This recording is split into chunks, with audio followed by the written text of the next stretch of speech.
아무 일도 없었는데 이상하게 마음이 불편했던 적 있으신가요?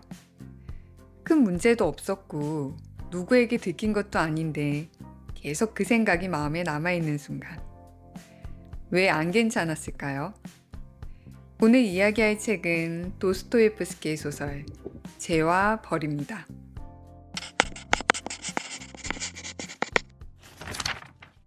이 소설은 19세기 러시아에서 시작됩니다. 농노 해방 이후 사람들은 자유를 얻었어요.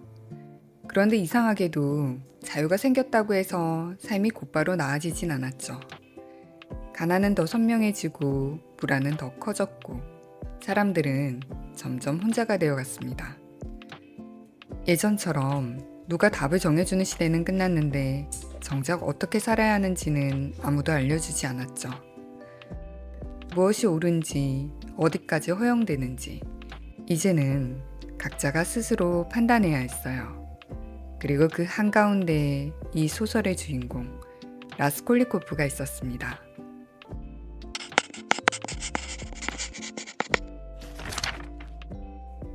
라스콜리코프는 가난한 대학생입니다. 돈도 없고 미래도 보이지 않고 자존심은 크지만 현실은 너무 초라하죠. 그러던 어느 날 그는 한 노파를 떠올려요.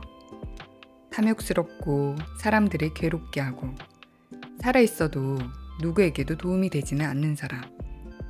그리고 그는 위험한 생각을 시작합니다. 저 사람 하나가 사라지면 오히려 더 나은 결과가 생기는 거 아닐까?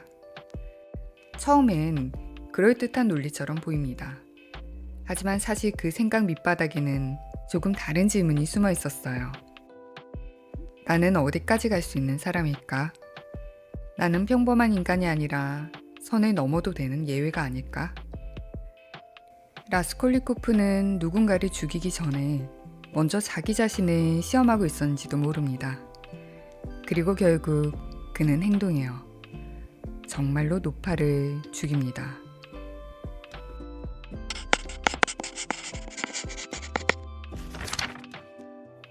그런데 이상한 건 그 이유입니다.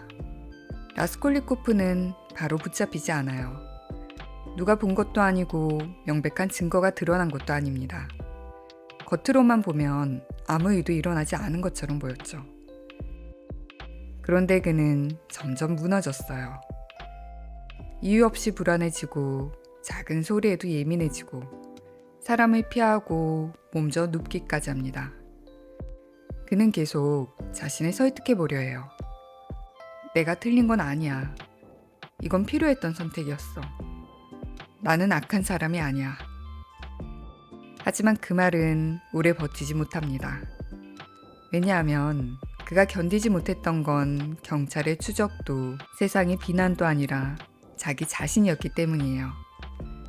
소설 죄와 벌이 무서운 건 바로 이 지점이었던 것 같아요. 벌은 법정에서 시작되지 않습니다. 바로 내 안에서 먼저 시작되죠.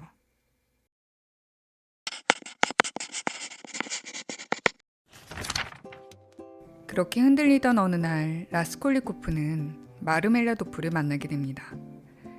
술에 무너진 남자, 가난 속에서 무너지는 그의 가족, 아무 희망도 없어 보이는 집, 그리고 그 안에 마르멜라도프의 딸 소냐가 있습니다. 소냐는 가족을 먹여 살리기 위해 자신을 희생하며 살아가는 인물이에요. 그 장면 앞에서 라스콜리코프는 한동안 아무 말도 하지 못합니다. 그리고 조용히 그가 가진 돈을 모두 꺼내놓고 나와요. 그건 대단한 선행이라기보다 무너지고 있던 자신을 어떻게든 붙잡아 보려는 몸짓에 가까웠는지도 모릅니다. 중요한 건 그 순간 처음으로 그가 논리나 사상이 아니라 실제 인간의 고통을 마주했다는 거예요. 머리로 판단하던 세계와 살아있는 사람의 고통은 전혀 다른 것이었으니까요.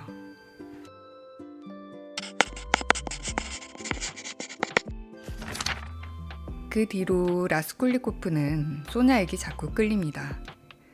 소냐는 세상이 쉽게 존중해주는 인물이 아니에요. 몸을 팔며 살아간다는 이유로 사람들은 그녀를 쉽게 판단하고 쉽게 멀리하죠. 그런데 소냐는 라스콜리코프를 다르게 대했어요. 캐묻지도 않고 함부로 단정하지도 않고 억지로 바꾸려 하지도 않습니다. 그저 조용히 곁에 있어줬어요. 어쩌면 사람은 정답을 들어서 변하는 게 아니라 자신을 끝까지 버리지 않는 누군가 앞에서 처음 솔직해지는 건지도 모릅니다. 그래서 라스콜리코프는 마침내 입을 열어요. 자신이 한 일, 자신이 넘은 선, 그리고 이미 오래전부터 자신이 무너지고 있었다는 사실을요.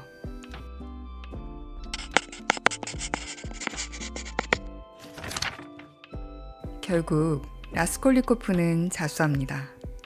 사실 끝까지 들키지 않았을 수도 있었어요. 하지만 그는 경찰서를 향하죠. 그리고 형을 선고받아 시베리아로 가게 됩니다. 그렇다고 해서 그가 곧바로 새로운 사람이 되는 건 아니었어요. 이게 이 소설이 더 진짜 같은 이유였죠. 라스콜리코프는 자수한 뒤에도 여전히 흔들립니다. 자신이 특별한 존재라는 생각도 완전히 버리지 못하고 사람들과 섞이지도 못해요. 그런데도 소냐는 그의 곁을 떠나지 않아요. 그녀는 시베리아까지 따라와 조용히 그의 곁을 지킵니다. 그리고 아주 오랜 시간 끝에 라스콜리코프는 비로소 어떤 감정을 깨달아요. 자신이 소냐를 사랑하고 있다는 것. 그리고 누군가와 연결된다는 것이 자기를 다시 살게 만들 수 있다는 것. 변화는 깨달음 한 줄로 오지 않습니다. 사람은 관계 속에서 아주 천천히 바뀝니다. 그리고 이 이야기는 그 과정을 끝까지 따라갑니다.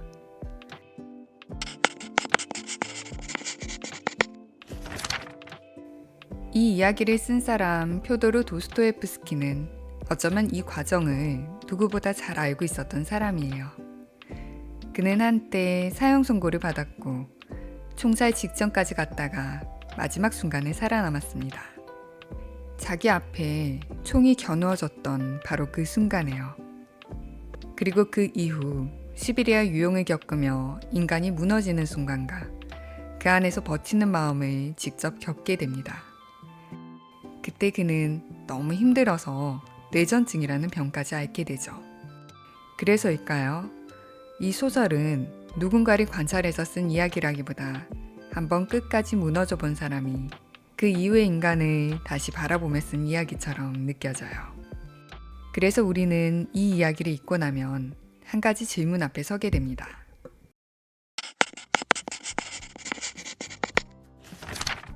우리는 무엇이 괜찮지 않은지 이미 알고 있습니다. 그럼에도 불구하고 그걸 인정하지 않은 채 버티며 살아가고 있죠.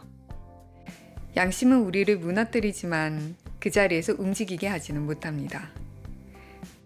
그럼 사람은 언제 변하는 걸까요? 무언가를 이해했을 때일까요? 아니면 누군가를 마주했을 때일까요? 인간을 변하게 하는 건 생각이 아니라 사람일지도 모르겠어요. 오늘도 함께 읽어주셔서 감사합니다. 다음에 또 만나요. 안녕.